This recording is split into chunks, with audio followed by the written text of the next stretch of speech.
光照耀在这座由万顶蒙古包组成的移动城市上，贝拉和真皇后被粗鲁地叫醒了。一只横冲直撞的羊避过他的侍从和守卫，钻进了他的蒙古包，然后跳上了床，在他耳边咩咩叫。清察汗国是蒙古帝国的4大汗国之一，虽然贝拉和真是清察汗国尊贵的皇后，但她做事喜欢亲力亲为。15岁那年，她嫁给了威震四方的拔都可汗，成吉思汗的孙子。当她的丈夫外出袭掠时，她就负责处理羊群、家庭和帝国事务。因此，她成为了一座万人之城的管理者和迁徙指挥官。贝拉和真每年要将城市在2个季节性营地间移动2次，这样就能确保夏天有充足的水源和繁茂的草地，冬天则可以避开刺骨的寒风。整个过程需要几周的严密计划，联系他管辖的其他营地，合理分配任务，以及耐心配合懒散动物们的行进速度。今天就是迁徙日，他将指挥一大群女眷、首领、奴隶和动物去伏尔加河度过夏天。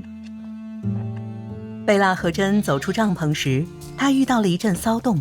这个不速之客正围着他的事务官们转圈，他们正试着把贝拉和真的财物妥善安置到马车上。他命令事务官控制住场面，但只有他速度足够快，抓住了羊。接下来，他监督女眷们解开帐篷，把帐篷放到他的专用马车上。马车需要20头牛拉，贝拉和真不放心其他人，他要亲自驾车。接着，贝拉和真带着羊群与侍卫会合，她命令侍卫在迁徙途中密切注意她丈夫的特殊帐篷以及可移动的王座。这些侍卫还担任斥候，贝拉和真告诉他们如何确保路线安全，在她周围做好防备，以及管住动物。但这只羊最终挣脱了，跑向田野，侍卫根本追不上它。他惊慌地穿过了正在收拾蒙古包的人群。贝拉和真恼怒地策马奔向牧场。当他到达时，他看到这只闹事的羊正往羊群中间钻。他跟着走进羊群，发现它依偎在一只母羊边上，那是他的母亲，她怀孕了，看上去很痛苦。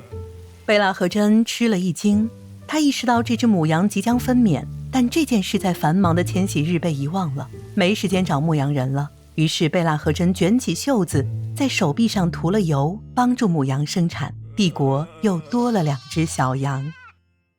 离开这些小羊和他们的母亲后，贝拉和真又冲回了营地。这里的打包工作已在收尾，车马都已整装待发。浩浩荡荡的队伍以皇后为首，200辆马车装满了她的宝物，后面是地位稍低的妻子和士官们，再后面是妾，这还只是贝拉和真的帐篷。